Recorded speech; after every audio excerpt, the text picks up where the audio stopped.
In this video, I will show you how to use Facebook Mention Top Fans feature. So first of all, open Facebook.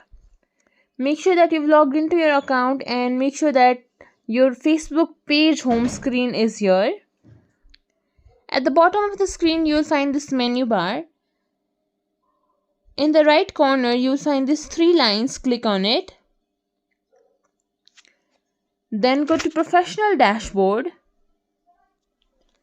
And if you scroll down below, you will find other tools. Click on it. And if your business is already pretty well established, you will find the fan engagement button here. Turn it on, and that's how you will be able to use Facebook Mention Top Fan feature. If you think this video was helpful, please like, share, subscribe to our channel and leave us a comment down below. Thank you for watching.